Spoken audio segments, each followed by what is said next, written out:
The limited liability partnership, or LLP, is a structure in which the partner does not have personal liability for the negligence of another partner. This is a partnership with its namesake, hence a limited liability partnership.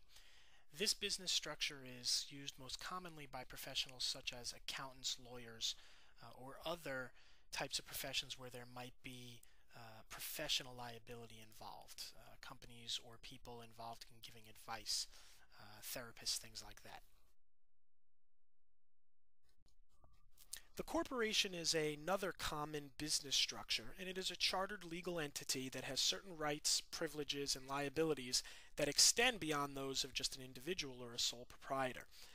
Having a corporation may also shield you from certain personal liability, being that the company is a person unto itself, a legal chartered entity.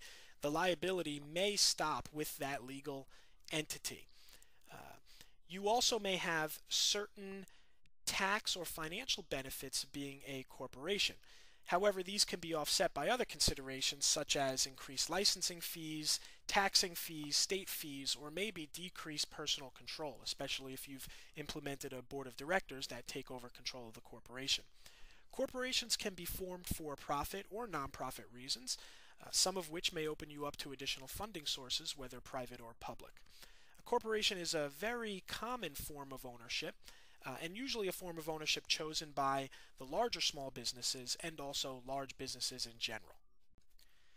Another type of corporate structure is the limited liability company, or otherwise known as an LLC. The LLC is formed by one or more individuals or entities through a special written agreement, and that agreement is the article of formation. These types of entities are permitted to engage in any lawful for-profit business or activity other than banking or insurance. Those two types require special licensing and special formation. The LLC has an interesting specific type of entity by which it can take on one or more of the forms of entities that we previously mentioned, and one or more of the forms that we will also talk about coming up as well. This is an interesting form. It's a relatively new or newer form of company. It's been around for a while, but it's one of the newer forms of corporate entities. And it's also a popular choice of entity for real estate endeavors as well as business endeavors.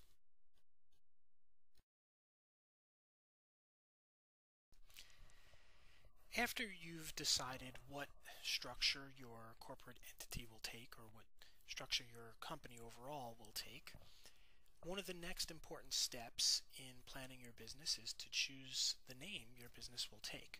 It's important to choose this name carefully because it's going to be one of the first impressions that you give off as a company. It'll be an important part of your marketing, and it'll be an even more important part of your brand. You want people to associate your service with the name of your company. You want people to associate the product with the name of your company.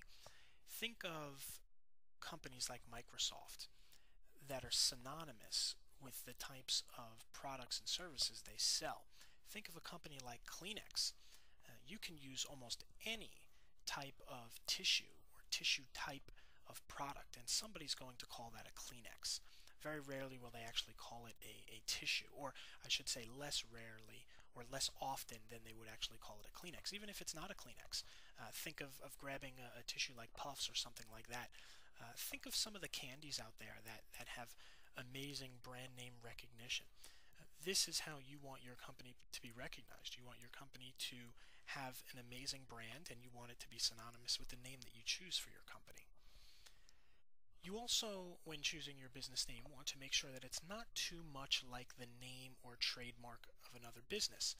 There's several reasons for that. Number one, you could be sued. Number two, you don't want there to be any confusion between what you do and what that other company does. Think, for instance, a company like Google. I don't believe there were any other company names anywhere close to the name Google before they started. And obviously that name has amazing brand recognition now. In the resource section of this presentation, you'll notice a few links that will take you to areas where you can research business names to see if they're currently being used in different states across the country. And you'll also find a site where you can check to see if your name or the name you want to use as your business has also been trademarked.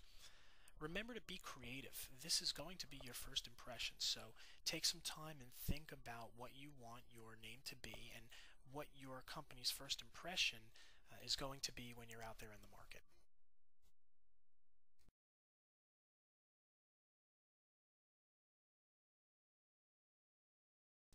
There's an actual process to choosing a name, and it's a simple process, but it does involve a little bit of planning, and it involves a little bit of time and a little bit of work.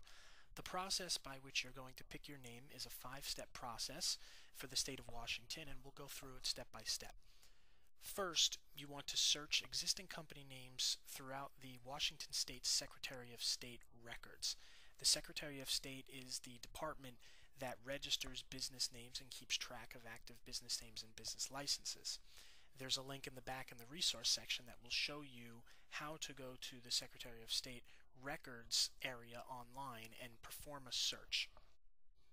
The second thing you'll want to do is search the Department of Revenue for company records of registered names. The Department of Revenue is also known as the DOR, or Washington State DOR. Again, there are links in the back in the resource section that will point you to the Department of Revenue search section where you can make sure that there are no registered names for the name that you want to use. The third step you'll take is to search trademarks with the U.S. Patent Office. This is a federal office, and what you're doing is searching through all the properties and all the intellectual properties that have been trademarked and registered with the Patent Office. Obviously, you want to avoid infringing upon a trademark, as there may be some liability for you or your business. The fourth step is to actually search trade names with the Department of Licensing. The Department of Licensing is a Washington State department which, of course, holds, regulates, and maintains all the different types of licenses, both general, public, and special issue licenses. You want to make sure that the name that you're looking for in terms of your trade name is not already registered to a license holder in some other area in some other company. Finally, although not technically necessary from a legal standpoint, you're going to want to get a website. And to have a website, you're obviously going to need a domain name. So you want to make sure that you're using an efficient domain name. You don't want something that's too short or too long, but you want something that's going to be easily remembered and identifiable with your company once you figure out what your company name will be. The process of doing that is through whois.net, and that is the National Registry for all domain names. Again, you'll find a link to that site in the back in the web resource section.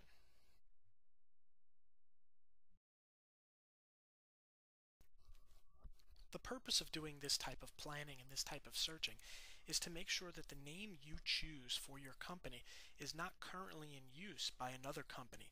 Obviously, that's not possible in most states. You don't want to use the same company name as another company. Now, there are many types of variations that you could use to differentiate yourself from other companies. If you must have a particular name that is currently being used, you can differentiate your name by a little bit to make it different enough to be able to be registered as a new company. Be careful, however, because again, you don't want people to be confused with the type of service or product that you provide. You also don't want people to be confused about which company you really are, especially if two similar name companies exist in the same city or the same state. It's one thing if there are two of the same name companies on opposite sides of the country. They may be acting and working in different markets such that they'll never cross. But if you have two of the same company or relatively close in name companies working in, say, the same city, there might be trouble. Do your research, check the websites provided in the resource section, and make sure you're not infringing on any trademarks as well.